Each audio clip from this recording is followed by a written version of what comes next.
Reconciling the rivals, yet another attempt to bring Palestinian groups Fatah and Hamas together after years of deep division. What are the chances of success this time? This is Inside Story.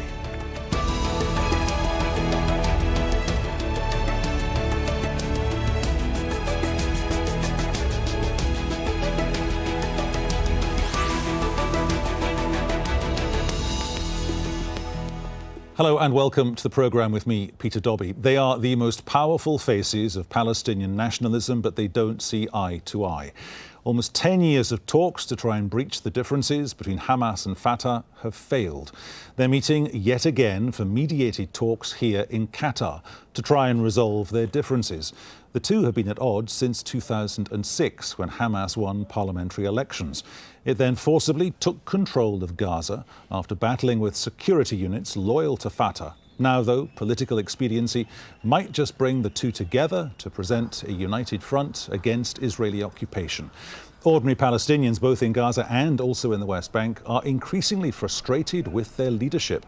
In Gaza, unemployment is running at 40%, and people struggle to find basic necessities, even clean drinking water. And in the occupied West Bank, a recent opinion poll found around two-thirds of Palestinians want the 80-year-old leader of Fatah, Mahmoud Abbas, to resign. And there have been several such attempts at reconciliation in the past, brokered by regional players, but with little success on the ground. In 2007, talks in Mecca were sponsored by the then Saudi King Abdullah. It was hoped to close the political rift that had degenerated into violent confrontation. The talks produced a Palestinian national unity government. That lasted a few months. 4 years later, in Cairo, Fatah and Hamas signed another deal. They agreed to hold elections and a caretaker government to prepare the way for elections in 2012. But questions about who would head such a transitional government proved to be an obstacle to that plan going forward. Talks here in Doha in 2012 were an attempt to keep the Cairo agreement on the road. The two organisations appeared to be coming closer to a shared political platform. In 2014, there was another agreement in Gaza for an immediate reform of the PLO, to have Hamas included in the decision-making process and to form, again, a unity government. Well, as we mentioned earlier, this reconciliation process is one of the several attempts in the past to bring the two main Palestinian factions closer together. There are fundamental differences in their approach to the Israeli occupation. Hamas is committed to armed resistance to the occupation. It doesn't recognize Israel's right to exist and wants it to return to its pre-1967 borders. And Israel considers Hamas to be what it calls a terrorist organization, while Fatah's official stance is nowadays that it is a non-violent political movement. It officially supports a two-state solution of Israeli and Palestinian states. In 2007, after an armed confrontation, Hamas took control of the Gaza Strip and Fatah remained in charge of the occupied West Bank. The divisions between the two are not restricted towards their stance towards Israel, but they are also internal. Both sides have serious disagreements on border and security issues. OK, let's bring in our panel today here on Inside Story. Joining us from Gaza, we have Ghazi Hamad. He's a senior Hamas official. From West Jerusalem, Anshel Pfeffer, who's an Israeli journalist working for The Economist and a regular contributor to Haaretz. Lastly, from Ramallah, we welcome Husam Zomlot, a senior Fatah official. Mr. Zomlot, if I can start with you. In your estimation, sir, what do you think has gone wrong with this relationship? Well, given the topic of the discussion, I don't think we should start by discussing what went wrong. Many people are skeptical about the prospects for reconciliation simply because we have been trying so many times and we haven't achieved the desired results. In fact, this is also the other side of it. It's a testament that, you know, the two sides are committed to keep trying. It's a testament that they realize the dangers ahead. The Palestinian people are pressuring all of us to go ahead on this path of reconciliation. And I believe the main challenge is not in the strategic realization of both of us, that the only side that benefit from this is Israel and its regime of control and its interest to push Gaza out of the equation and break down the Palestinian national project. We realize that. The devil has always been in the details, and that's why this time we are not discussing discussing details. That's why this time we are discussing two main issues. The first is the forming of a national unity government that will tackle all the issues that you have just mentioned. And the second thing is reverting back to the Palestinian people, sending them back their legitimacy and making them choose their legitimate representatives, i.e. here the elections, agreeing on national elections for the president and for the legislative council and for the Palestine National Council. And therefore, hopefully this time we will not be wasting time on the gritty-nitty details. That's up for the national government to do, but we will be focusing on the big picture and the dreams of the Palestinian people for a united Palestinian front, facing up the many challenges we are facing at the moment, starting from the Israeli government that has no plan for us except further colonization and sending us away from the dream of establishing a Palestinian independent state, and from the regional situation all the way to the marginalization we are feeling in the international scene. And therefore, this is a time when we are hoping that perhaps we will hear good news. Ghazi Hamad, aiming for a national unity government, given the history of the relationship between Fatah and Hamas, would appear on the face of it to be setting the bar very, very high, surely. Look, I think the problem in the Palestinian side is not only the government. I think that really I can say that or describe our situation is very miserable and frustrating, and most of the Palestinians are fed up from the failure after failure after failure, either in the political aspect or in the reconciliation or different perspectives. I think now it is a time now to correct the track and to change the whole compass and to give the Palestinians a big hope that that the Palestinians are honest and serious and loyal to their cause and to their national project. I think now we are in front of a historical moment. We have to discuss everything in the Palestinian playground, starting with the political project, the national strategy. How can we confront the occupation? How can we think about the future of the Palestinians? How can we are thinking for the building of the Palestinian state? And in addition to the other issue, I think we have discussed different topics like elections, PLO, and elections, and the nationality government. What we need now is just to practice. I think that the practicing or the implementation of the agreements have failed many times, especially after the Shati agreement when we form a new government, but this government did not succeed to fulfill its commitments in Gaza Strip, and Hamas and Fatah, they started to fight against each other and to accuse each other. I think we have to put end for this tragedy and for this dilemma, and we have to start to open a new page now, to put all the topics on the table and to take or to have deep, long discussions and talks, and we should not cook it very quickly as happened every time. I think we have to be armed with patience and wisdom, and not just to meet in Qatar and to discuss one or two issues, and after that go back to Ramallah or go back to the Beirut, or after that the Palestinians find no results, no fruits from these talks or negotiations. I think, as I said before, that now this is a big mission in front of Hamas and Fatah in order to take serious decisions and to take the responsibility and to think deeply that without reconciliation, the Palestinians will lose everything, will lose hope and future, and also lose the capacity and the ability to fight against the occupation and to establish their national future.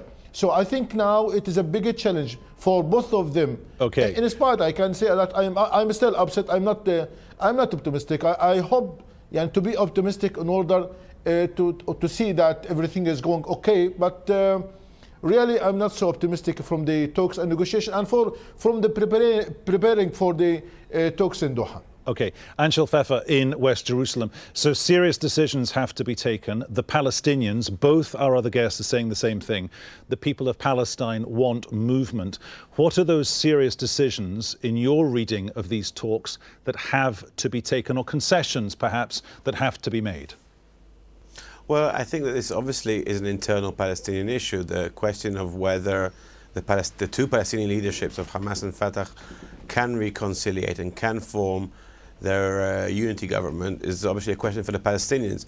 On the Israeli side, there's obviously a set of conditions of both of keeping up the security coordination, of ensuring the ceasefire around Gaza, and all the other relevant issues which have to do with the security situation, which are the main concern of the Israelis. The moment that Fatah, which is today the main component behind the Palestinian Authority, has an agreement with Hamas, and they've had agreements in the past which were never implemented, but those agreements at least existed on paper, then the question for the Israelis is, what does that mean for the security coordination? There is the coordination works to a certain level. It keeps a lot of the violence, a level of the violence down. There are still attacks and stabbing attacks almost daily, but it probably would be much worse without the security coordination. That would be the main concern of Israelis if such an agreement was reached. And I think we've seen in the past that even when those agreements were reached, and Hamas is at least officially against security coordination between the Palestinian Authority and the Israeli security forces, despite those agreements being reached, the PA carried on the coordination. So I think right now what you're seeing here in Israel is rather an ambivalent view towards this internal Palestinian issue, because it hasn't really had any relevance and hasn't changed anything in the coordination and in the relationship between the PA and the Israeli authorities. So I think anybody would be rather skeptical that this new round of talks which is taking place will change that in any major way. Obviously they'll be looking at it closely, but like I say, with a degree of skepticism. Husam Zomlot, surely the Israeli Prime Minister has identified two big issues here. This is not just internecine destructive discussions/conflict between Fatah and Hamas, it's something else. Your organization has to, by definition, either make peace with Hamas or make peace with Israel. And you simply cannot do both of those things. No, Netanyahu is wrong, and Netanyahu is using these words for his bigger project, bigger aim. He has made it absolutely clear that this man and his government and his clique has nothing for us except more colonization, more theft of our land, more Greater Israel project, more racism and apartheid regime, more killing and murder with impunity. Let's not go there. For that purpose, he is just using these words. We don't make peace with Hamas. What we are making with Hamas. Okay, you have to, allow me to interrupt you for a second. You have to have a productive working relationship with them, if only because younger Palestinians feel so disenfranchised and disconnected to both Fatah and Hamas at some level. That is fine, but if the choice is between unity and dealing with Netanyahu and talking with Netanyahu, we choose the first. We have spent enough time talking to Netanyahu and his predecessors with absolutely nothing but more of the same of their policies, and therefore unity is number one option, number one priority for us. And if Israel was in any way or another a decider in this process, we would not have gone to Doha in the first place, and we would not have established any national unity governments in the past or even ignited any reconciliation process. This is a domestic, internal Palestinian issue. We do not accept Netanyahu's or any Israeli interference in this. We have committed to the international community of our political platform as a PLO, of our commitment under the various agreements, and it is only Israel that on a daily basis violates these agreements. So let Netanyahu not talk about that side at all.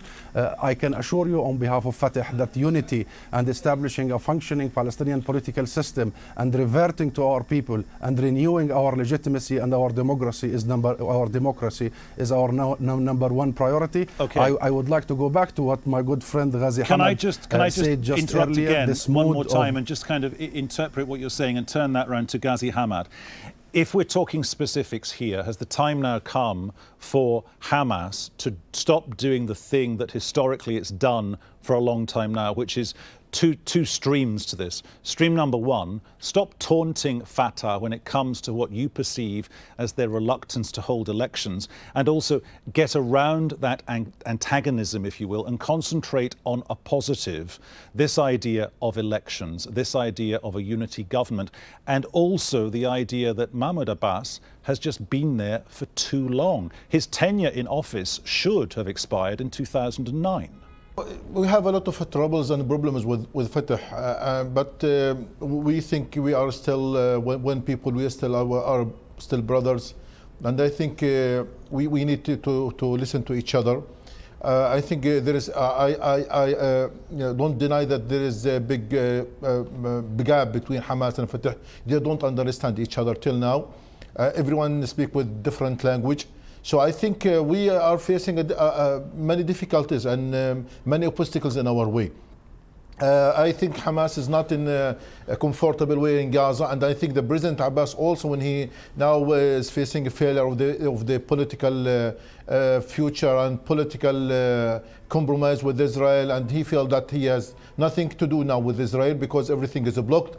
Everything is now is failed. So I think that first priority, as my friend Husam said, that we have to sit together. A reconciliation, national unity is the first priority for the Palestinians, because through this national unity we can confront Israel. We can stop the plans of Israel. We can fight together against the occupation. We can do a lot of things for the interest of the Palestinian people. But if we insisted to go in this way and to keep the conflict and dispute and this big division among the Palestinians, I think we will lose everything. We will lose the trust of the Palestinians. We lose the support of the Arabic countries, the international community. We will lose everything. So I think first step, which is the key for all things in our issue, our conflict with the occupation, is to go back to the national unity. I think the President Abbas, he failed in his peace process with Israel because he's not supported by the Palestinian people. And also I think Hamas, without political umbrella, without political platform, and because of this, I call for the integrity between the vision of Hamas and vision of Fatah in order to work together. How can we have one platform? How can we have a good and a strong PLO in order to be the umbrella of the whole Palestinian people? So I think as I said, we have a heavy and deep topics. We have to sit together. We have to be armed with patience and wisdom in order to solve these problems. But I think the problem is not in the government, because I believe that Palestinian Authority or the government under occupation, it will not serve the Palestinians, because everything in the hand of Israel: security, lands, borders, economy, export and import. So I think sometimes I feel that establishing of Palestinian Authority under the occupation, sometimes it deceived the Okay, worst. we've already touched on the issue of of security, sir, so I do just want to move the conversation on to another area. Anshel Pfeffer, is there a step change here? And we've seen a perfect demonstration of this step change in the past 2 minutes, and it's this, that the different factions that make up the Palestinian people can talk about a two-state solution all they want, but the reality is that both Hamas and Fatah are reacting to a groundswell of public opinion, and it says this: we are heading too close to not a two-state solution, but a three-state solution, which would not work for anyone, because you've got Hamas, you've got Fatah, and you've got Israel. Well, yes, I mean, the question you're asking is very valid, and there are almost two realities, two simultaneous realities, and I'm not sure which one of them is more real, which one is virtual, that are going on here at the same time. There's still talk of working towards a two-state solution and resuming the peace process at some stage, and that's talk, and that's some people still hope and believe that could materialize. Maybe it will. And then you have the reality, which is the fact that we haven't had a peace process or any kind of diplomatic process for 2 or 3 years, and even before that it was very it was very start and stop and very stuttering. And then we have the fact that there are people living here, 3 states, 4 states, there are countries around, there are other crises going on around Israel and Palestinians in places like Syria and Egypt and so on. So we have all these situations which are being managed in one go, and Israel has its own understandings with the PA, which may not be political engagement, but there are very intensive security and financial and economic arrangements. And the same thing is happening, even though Israel and Hamas aren't talking. The same thing is happening between Israel and Gaza. There are understandings there is a de facto ceasefire. There is some kind of mechanism whereby goods go into Gaza every day on hundreds of trucks and people come out, obviously only a small number of people, but there is this arrangement. And then Mr. Hamad just mentioned the support the Palestinians hope to get from Arab countries. But right now Israel is having its own engagement with Arab countries, whether it's Egypt, whether it's the Saudis, in different levels, some of them more open, some of them behind the scenes. So all these things are carrying on, and this issue of Palestinian unity and the issue of the future of the Palestinian-Israeli conflict, will it be two states, will it be one state, will it be three states?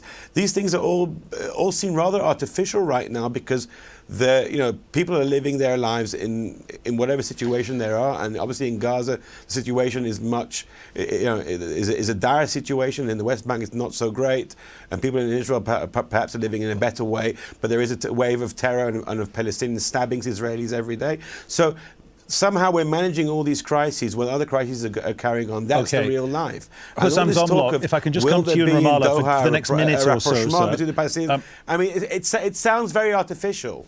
Anshel, just hold that thought for a second. Husam Zomlot in Ramallah. This is about restoring democratic legitimacy. That will happen if and when you have elections. Might that process be speeded up if someone went to Mahmoud Abbas, tapped him gently on the shoulder and said, "You've done a great job, but it's time to go," because there's a blockage here? And can I suggest to you that the blockage might be his continued desire, apparently, to hang on to political power and not go with what was laid down, which was there comes a point when every president has to step aside? That is not accurate, your assessment. President Abbas has stated several times that he'd like to go, and he's the one who is insisting on elections because this is the best platform for the Palestinian people to choose. If that's the case, why doesn't he just simply go then? If that's the case, why doesn't he tender his resignation? He's not. President, what do you mean he just goes? He's not a head of an institution. He's a head of a nation, and he's the president of the Palestine Liberation Organization. The PA, the Palestinian Authority, is only a small branch, and he was elected in this capacity both directly by his people and also by the endorsement of all the political factions in the PLO. And let me add to you as well to your question, even Hamas, and Ghazi Hamad knows this, and Khalid Mash'al have fully endorsed President Abbas. And even if President Abbas would like to negotiate, the issue is not who represent the Palestinians. The issue is how do we reshape and reformulate a functioning political system, and how do we end 9 years of utter waste of our own national priorities. That is the division. The division has allowed Israel to solely focus on Jerusalem and on the West Bank and to Judaize and colonize whatever was left. The division has deprived us of the one most important thing we have, which is the democratic renewal that we have been famous of, the Palestinians. Remember, it was President Abbas who insisted on the elections in 2006. We are heading towards the end of the program, so I'm going to have to interrupt you again, sir, for which I apologize one more time. I just want to turn that idea of diplomacy around, democratic progress to Ghazi Hamad. Ghazi Hamad, if there is an election and your organization does well, you have a huge problem, because your legitimacy, whilst you still bear arms, your legitimacy will be utterly unacceptable to the United States and the European Union. They will not engage with you. So your organization has got to, point number one, win the election or win a big sizable chunk of the election. Point number two, you've got to stop killing Israelis. Look, I think this is one of the starting questions that we should ask ourselves, that if there is possibility that we can establish a good Palestinian Authority and have elections. And and for example, when we win the elections in the 2006, that Israel arrested all members of Hamas and put them in the jail. So I think it's not easy for Hamas to work especially in the West Bank. And even when Israel imposed also a blockade and sanctions on Gaza. So I think we have to think deeply about the value of the Palestinian Authority and its role in what's called the national project. I know that now sometimes we as a Palestinian, we deceive ourselves that we are going to establish our state and we have to have elections. But after that, we find that Israel cracked down everything and destroy everything because they control everything. As I said, security, trade, borders, and everything. So sometimes I don't want to deceive the international community that the Palestinians have a flag and the president and ministers and the government, and we are going, and we have some countries votes for the Palestinian state. I know this is good, but at the same time, it is not real, as my friend Husam said, that on the land, Israel confiscated the lands, they build more Gentlemen, there are times on this program when I wish this program was a full hour. Today is one of those times, and I apologize for bringing our conversation to a close. Thank you to our guests. They were Ghazi Hamad, Anshel Pfeffer and Husam Zomlot. And to you, our viewers here on Inside Story, thank you for your time. You can get more on the programme via our website, aljazeera.com, or our Facebook page, facebook.com/AJ Inside Story. You can also tweet the programme and tweet me. I'm at Peter Dobbie 1. We're back at the same time tomorrow. Bye-bye.